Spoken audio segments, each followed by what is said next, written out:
पत्रकार बंधुओं, मैं आप सबका स्वागत करता हूं। आदरणीय मुकेश नायक जी, आदरणीय जयवर्धन सिंह जी, आदरणीय सभी सम्मानित आप सब परिवार के लोग। विपक्ष की लगातार राहुल गांधी जी के नेतृत्व में वोट चोरी का मुद्दा देश में एक तरह से चर्चा का विषय बना हुआ है। राहुल गांधी जी ने प्रेस कॉन्फ्रेंस लेके चुनाव आयोग की चोरी के प्रमाण देश के सामने रखे हैं। राहुल गांधी जी इस वक्त बिहार में जो वोट चोरी के अभियान को ताकत देने के लिए लगातार 17-18 दिन तक लोगों से संवाद करेंगे, पदयात्रा करेंगे, रैली करेंगे और हर तरीके से लोगों से बात करके ये जन जागरण करेंगे कि भारतीय जनता पार्टी का जो चाल चरित्र और चेहरा है ये लोकप्रियता का नहीं है, चुनाव की चोरी का है, वोट की चोरी का है। इन सब परिस्थितियों के बाद जो चुनाव आयोग की कल एक प्रेस कॉन्फ्रेंस हुई, उसमें सवाल और जवाबों के क्रम से पता चल गया कि चुनाव आयोग चोर है और इसमें अब कुछ छुपा ही नहीं है। आप देखो कि जो चुनाव आयुक्त जी थे उनसे किस तरीके के स्पष्ट सवाल हुए, पत्रकारों ने किए, लोकतंत्र के चौथे स्तंभ ने किए, एक का जवाब सही तरीके से नहीं दिया। और जो जवाब आए वो जवाब आए डराने और धमकाने के, वो जवाब आए हलफनामा मांगने के। हम चोरी का जवाब नहीं देंगे, उसके ऊपर से डराने की बात करेंगे। मैं समझता हूं चुनाव आयोग के आदरणीय आयुक्त जी, मुख्य चुनाव आयुक्त ये समझ से भूल गए होंगे कि आपके खिलाफ में महाअभियोग आता है। एक जज ने रिश्वत ली थी और उनके खिलाफ महाअभियोग की प्रक्रिया चल रही है। ऐसे ही अगर चुनाव आयोग की चोरी लोकतंत्र के जो मूल भावना होती है, जो मूल संवेदनाएं होती है, अपने वोट के अधिकार, ये विश्वास का विषय है। वोट क्या है, लोकतंत्र क्या है, चुनाव क्या है, ये एक तरह से विश्वास है, भरोसा है। अगर उसको इस तरीके से चुनाव आयोग कलंकित करेंगे, उनके खिलाफ महाअभियोग भी आ सकता है। दूसरा, जिस स्थिति में लोकतंत्र में परिस्थिति बन गई है, चुनाव आयोग टोटल भारतीय जनता पार्टी के एजेंट के रूप में काम करते दिखे। इसको मैं दृढ़ता से कहना चाहता हूं। उस अपनी प्रेस कॉन्फ्रेंस में चुनाव आयोग ने किस तरीके की दलील दी, जैसे पंचायत या एक पन्ना प्रभारी भारतीय जनता पार्टी का देता है, उस तरीके से चुनाव आयुक्त बीजेपी का बचाव करते हुए दिखे। अपने दायित्व का निर्वाह देश के सामने रखना था, राजनीतिक दलों के सामने रखना था, राजनीतिक कार्यकर्ताओं को पता चलना था, देश की मीडिया को पता चलना था, वो नहीं किया। जैसे बीजेपी बात करती है पन्ना प्रभारियों की, जैसे उनके प्रवक्ता बात करते हैं, उस तरीके से चुनाव आयुक्त ने अपनी बातें कही जो देश को शर्मसार करती है, जो लोकतंत्र के लिए खतरा बन गई है। मैं फिर से राहुल गांधी जी जिस तरीके से लगातार पदयात्राएं कर रहे हैं, मध्य प्रदेश में भी कांग्रेस पार्टी ने पहले चरण का कार्यक्रम, प्रेस कॉन्फ्रेंस और जो रैलियां, जो आंदोलन दिए थे, पुतला दहन दिया था, वो कार्यक्रम पूर्ण हुआ है। दूसरा चरण का 25 तारीख से लेके 5 तारीख तक 11 दिन लगातार हर जिले में रैलियां होगी, कलेक्टर ऑफिस के घेराव होंगे और बड़े स्तर पे होंगे। एक स्टेट की रैली जिसमें केंद्रीय नेता भी आएंगे, राज्य के सारे नेता रहेंगे, सारे एमएलए रहेंगे, सारे वरिष्ठजन रहेंगे। ये मालवा क्षेत्र में 1 लाख लोगों से ज्यादा इकट्ठा हमारे कार्यकर्ताओं का लक्ष्य रहेगा। चुनाव आयोग की इस पूरी भूमिका को देश के सामने ले जाना एक विपक्ष का दायित्व है, कांग्रेस पार्टी का दायित्व है, आम नागरिक का दायित्व है, मीडिया का दायित्व है। कांग्रेस पार्टी उस पर काम करेगी। मैं डिटेल में नहीं जाना चाहता। आप लोगों ने जिस तरीके से चुनाव आयोग की कमियां, मीडिया ने जिस तरीके से 3, 4, 5 दिन से चुनाव आयोग की प्रेस कॉन्फ्रेंस से पहले और बाद में देश के सामने लेके आए, वो सराहनीय है। एहसास होने लगा है कि लोकतंत्र का चौथा स्तंभ जब देश के लोकतंत्र पे संकट आएगा तो सामने आएगा, और वो मीडिया जगत ने किया है। मैं उनको साधुवाद देना चाहता हूँ, बहुत धन्यवाद देना चाहता हूँ। साथ ही जैसे बिहार में एसआईआर का विशेष गहन पुनरीक्षण का जो कार्यक्रम है, जिसमें कोर्ट ने निर्देश दिया कि 65 लाख कैसे वोट काटे, जरा देश को बताओ। चुनाव आयोग उस पर उत्तर नहीं दे रहा है। ये देश के लिए खतरा है। जैसा 1 करोड़ से ज्यादा वोट महाराष्ट्र में बने, सरकार बनी, कांग्रेस के वोट अपनी जगह जहां थे वहीं थे, ऐसा ही मध्य प्रदेश में भी जहां वोट थे वहीं थे, बीजेपी के वोट बढ़े। ये मैंने उस दिन भी कहा था जब हमने प्रेस से बात करी, जब चुनाव आयोग ने 4 दिन अपनी वेबसाइट बंद रखी, जो हम एक तरह से परीक्षण सत्यापन करा के आप लोगों के सामने जो पेश करना चाहते थे वो सिर्फ वेबसाइट के जरिए ही कर सकते थे। जो परिस्थितियां बन रही है सर्वविदित है। हम लगातार, राहुल गांधी जी ने जिस मुद्दे को उठाया है, ये कोई राजनीतिक मुद्दा नहीं है, ये देश का मुद्दा है, आम नागरिक का मुद्दा है। इससे कोई राजनीतिक लाभ भी नहीं होगा और हम राजनीति करना भी नहीं चाहते। देश आजाद हुआ था जब कौन राज करेगा ये पता नहीं था, पर देश की आजादी के बाद लोकतंत्र आना चाहिए, ये सबका सपना था। लोकतंत्र जनता के हाथ में रहे, लड़ाई ये है। मैं समझता हूं कि उस पर कांग्रेस पार्टी बाहर काम करेगी। मैं सिर्फ इतना ही अनुरोध करना चाहता हूं, हमारे सारे जिला अध्यक्षों की नियुक्ति हुई है, इनको 24 तारीख के दिन सबको दिल्ली में राहुल जी, खड़गे जी, पूरी कांग्रेस पार्टी इन बात करेगी, आपस में चर्चा करेगी और आगे की जो panchayat Congress committee, ward Congress committee का जो गठन होना है, उस पूरी प्रक्रिया का उसी दिन हम अपना पूरा कार्यक्रम घोषित करेंगे। और मैं मानता हूं फिर से आप सबकी जो भूमिका है, एक सकारात्मक लोकतंत्र को बचाने में विपक्ष को सहायता करने की भी है और लोकतंत्र बचाने की भी है। इसके लिए आप सबने सकारात्मक सहयोग कर रहे हैं, मैं आप सबका धन्यवाद देता हूं। कोई सवाल है? इलेक्शन कमीशन विरोध देखने को मिला, भोपाल में भी कैसे? एक मिनट सर, इनका सवाल हो जाए फिर। सर कैसे आप, अपने सारे लोग तो हैं तो वो भी दावेदार कांग्रेस पार्टी के ही नेता है, तो कैसे सर डील करेंगे, कैसे उन्हें मनाएंगे? हाँ, आपका क्या सवाल, आपने पूछा। सौदेबाजी के आरोप लग रहे हैं। भोपाल से जो जिलाध्यक्ष दौड़ में थे, मोदी सक्सेना, उन्होंने आरोप लगाया कि डिफेंडर गाड़ी देकर जिलाध्यक्ष बनाया गया और वो ये भी कह रहे हैं कि स्लीपर सेल को बना दिया गया जो बीजेपी से जुड़े हुए हैं। ये वो आ गया, मतलब एक सवाल भोपाल का आ गया। और किसी का इस संदर्भ में और सवाल है? किसी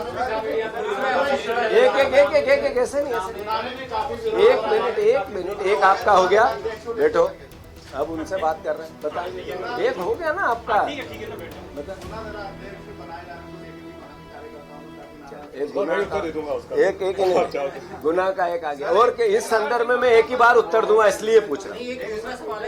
नहीं, इससे, हाँ बोलो। नहीं, इससे जुड़ा हुआ है जी। जिस तरीके से पार्टी ने तय किया था कि एक व्यक्ति एक पद होगा, वही विधायक संगठन में भी है, वही विधायक जिलाध्यक्ष भी बन गए।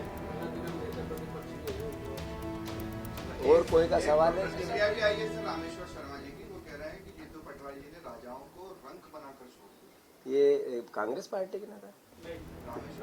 अच्छा, यहाँ के वो जो विश्वास सारंग से वो झगड़ते उनकी बात है, उनका हम। हाँ, और इस संदर्भ में कोई सवाल है? मैं अनुरोध, देखो क्या है, कांग्रेस पार्टी, एक खुशी हुई मुझे, मैं अंतर मन से बहुत प्रसन्न हूँ आज कि मेरे ख्याल है पचौरी जी गए थे बीजेपी में 24 मार्च में, 24 मार्च में, जब 4-5 जिला अध्यक्ष भी भाग गए थे। जब मेरे को रात भर नींद नहीं आती थी कि मेरे कार्यकर्ता क्यों जा रहे हैं, क्या करूँ, सुधार कैसे करें। पलटा है 1 साल का, 1.25 साल का, कि हमारे कार्यकर्ता उसी जिला अध्यक्ष पद को लेकर कंपटीशन कर रहे हैं, प्रतियोगिता कर रहे हैं। ये कांग्रेस पार्टी का सकारात्मक संकेत देने की ओर रास्ता चल पड़ा है। तो मैं पहले तो इस बात के लिए खुशी है मुझे। रही बात, जिन लोगों ने भी परिवार के कोई बात कही है, स्वाभाविक है कि पार्टी को उदार मन से उनकी बात सुनना चाहिए और आत्मसात करना चाहिए। और कोई अगर कोई इस तरह की बात है तो उसको कैसे उसको आश्वस्त करके उसको सुधार करें, ये प्रक्रिया होनी चाहिए। तीसरा, स्वाभाविक है जो डिसीजन लिए जाते हैं तो 100% कहीं से भी पॉजिटिविटी नहीं आती है, पर 90% पॉजिटिविटी आती है। तो मैं समझता हूँ उसी तरह का वातावरण है यहाँ। तीसरी बात, इस प्रक्रिया को, चूंकि मीडिया, हम लोकतंत्र के प्रहरी है और मीडिया के माध्यम से कार्यकर्ता और जनता के प्रति हमारी जवाबदेही और मीडिया के लिए भी हमारी जवाबदेही, ये पूरी प्रक्रिया जो राहुल गांधी जी ने संगठन सृजन के कार्यक्रम में ऑब्जर्वर भेजे थे, उनकी रिपोर्ट के आधार पर किसी प्रकार का किसी नेता का कोई हस्तक्षेप इसमें नहीं हो पाया। ये बिल्कुल पहली बार हुआ है इसके अलावा करीब 15 परिवार के लोग जो उस पैनल में थे उन्हीं की नियुक्ति, जो गया था उसी की नियुक्ति हुई है। पहले नंबर की हो गई होगी, दूसरे नंबर ये हो सकता है। कास्ट इक्वेशन के आधार पे इस जातिगत व्यवस्था को समीकरण बनाने में ये उनने किया होगा दिल्ली, और मैं उसमें इन्वॉल्व नहीं था। पूरी प्रक्रिया में एज ए पीसीसी चीफ मेरा इन्वॉल्वमेंट एक तरह से जीरो था, जीरो। मुझे तो जयवर्धन सिंह जी से थोड़ी सी नाराजगी है कि इनसे राहुल गांधी जी ने सीधे बात की, इन्होंने वो बात भी मुझे नहीं बताई। और जब राहुल गांधी जी ने इनसे बात कर ली, ऐसे 15 परिवार के लोग जिनसे राहुल जी ने सीधे बात की, फोन पे बात की, और उनने किसी ने उसमें 15 में से 2, 4, 5 जने ने असमर्थता भी जताई अपने कारणों से, तो कोई उसकी नाराजगी नहीं है, उनके सही लॉजिक दिए। पर जेवी जैसे परिवार के साथी, उनका वर्डिंग एक था, एक सिर्फ कि सर आपका आदेश हमारे लिए सर माथे पे है और लीडरशिप ने जो कहा है मैं वही करूंगा। मतलब मैं तारीफ करना चाहता हूं जिन्होंने राहुल गांधी जी की बात मानी, उनके एक फोन पर अपना सब कुछ जेवी और मेरे आज ही मैंने जयवर्धन से मेरी फोन पे बात हो रही थी, मैं सार्वजनिक करना चाहता हूँ कि मेरे में जितने गुण हैं उससे 4 गुण जयवर्धन में ज़्यादा है। इसकी जयवर्धन की जो बात सुनने की क्षमता, लोगों से मिलने की क्षमता मुझसे बेहतर है और मैं सीखता हूँ उससे। ये हमारे दोनों भाइयों की एक केमिस्ट्री है। मुझे नाराजगी, मैंने कहा जयवर्धन से क्या है कि मैं उसका उपयोग, आइकॉन है, हमारा हीरो है, जो युवाओं में इसकी जो यूएसपी है उसका हमने एक सर्वे कराया और वो जो सामने आया तो इसकी उपयोगिता भोपाल में ही थी। और डबल मेहनत करनी पड़ेगी, गलती की सजा मिलेगी। अब भोपाल में भी काम करना पड़ेगा और राहुल गांधी जी की बात माननी पड़ेगी और मेरी भी माननी पड़ेगी। यहाँ भी काम करोगे, जो मैं कर रहा हूँ मुझे सहायता नहीं मिलेगी तो मैं अकेला क्या कर सकता हूँ। तो मैं मानता हूँ उन सभी साथियों को जिनने राहुल गांधी जी के फोन पे एक्सेप्ट किया कि सर आप जो आदेश करेंगे हम करेंगे। उसमें कई लोग हैं, मैं उन नामों में भी नहीं जाना चाहता है। ओंकार मरकाम भी है, सिद्धार्थ कुशवाहा भी है, महेश परमार भी है, फिर हमारे प्रियव्रत सिंह जी तो पहले से एग्री हो गए थे पर वो भी है, उनको भी बात हुई थी। तो जिन लोगों ने राहुल गांधी जी के फोन पे जिला अध्यक्ष बनना स्वीकार किया, बिल्कुल सच है ये बात भी कि जो मैंने सोशल मीडिया से देखी, अगर कंपैरिजन में कि प्रदेश अध्यक्ष बनने लायक कौन कौन है तो ये सारे लोग थे मेरे साथ। हम एक उम्र के, हम सामूहिक है, मैं स्वीकार नहीं करूंगा। मैं पहले भी कह चुका हूं मेरा लक्ष्य 28 जीतना है, मेरा लक्ष्य किसी भी पद पे जाना नहीं है। मैं पहले भी सार्वजनिक कर चुका हूं ये बात। फिर मेरे कांग्रेस परिवार के साथियों को ये बात कहना चाहता हूं, 2028 में हमें सरकार बनानी है। राहुल गांधी जी, कांग्रेस पार्टी और देश के सपने को साकार करना है, देश बचाना। मैं किस पद पे आऊं ये एक तरह से मैं 3 बार संकेत दे चुका हूं। मैं अर्जुन हूं महाभारत का, इसका युधिष्ठिर कोई और होगा, मैं बार बार कह चुका हूं। इसलिए जो निर्णय होते हैं पार्टी के सामूहिक होते हैं और ईमानदारी से हम सब परिवार के लोगों को मिल के उस पर काम करना है। किसी प्रकार की पार्टी एकजुट है, एक साथ है। हाँ, बीजेपी का जनसंपर्क कल से बहुत सक्रिय है। अगर कोई पत्रकार, मैं चुनौती नहीं दूंगा क्योंकि मैं तो हाथ ही जोड़ सकता हूँ आप लोगों के, ईमानदार पत्रकार सब हो, पर जिसमें जिदारी होगी वो बता देगा कि जनसंपर्क से किसको किसको फोन आया, आज की इनके फैक्शन बढ़ाओ, किसी को क्या करो, किसी को क्या करो। मेरे पास भी जासूसी है, वहाँ की बीजेपी की, यहाँ की भी है, और कौन कौन लोग उनकी ज्यादा बात मानते हैं ये भी मुझे पता है।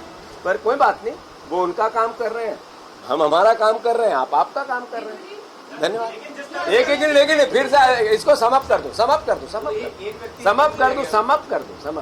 तो आप सबको भी धन्यवाद जो आप हमें जागरूक, इससे सुधारवादी दृष्टिकोण में जाएंगे और हम सब एकजुट है। पार्टी ने जो प्रोसेस किया है सर्वसम्मति से उसको हुआ है। किसी नेता का, जीतू पटवारी का भी उसमें इतना सा भी हस्तक्षेप नहीं है। इसका सत्यापन जयवर्धन सिंह जी कर सकते हैं अगर आप चाहो तो। बीजेपी के सांसद, मैं इलेक्शन कमीशन को कहना चाहता हूं, बीजेपी के सांसद है भाजपा के जनार्दन मिश्रा। उन्होंने कहा है कि मैंने खुद ने एक एक घर में हजार वोट सत्यापित किए, उनका वीडियो मैंने ट्वीट किया है। तो इसका मतलब क्या है, बीजेपी के जो मंत्री हैं, अपने क्रिकेटर, क्या नाम है उनका, अनुराग ठाकुर, उन्होंने कहा कि वहां रायबरेली में वोट बड़े हुए मिले। मतलब इसका मतलब चुनाव आयोग का पाप उन्होंने भी बताया। जो राहुल गांधी बात कर रहे हैं, बीजेपी भी घुमा फिरा के वही बात कर रही है, चुनाव आयोग भी घुमा फिरा के वही बात कर रही है। ये कोई राजनीतिक मुद्दा है ही नहीं, ये है लोकतंत्र बचाने का हलफनामा। हमसे मांगने के बजाय वो दे दे हलफनामा चुनाव आयुक्त, क्या उसके बाद हम गलत निकले तो क्या वो पद छोड़ देंगे? जिस तरह से संगठन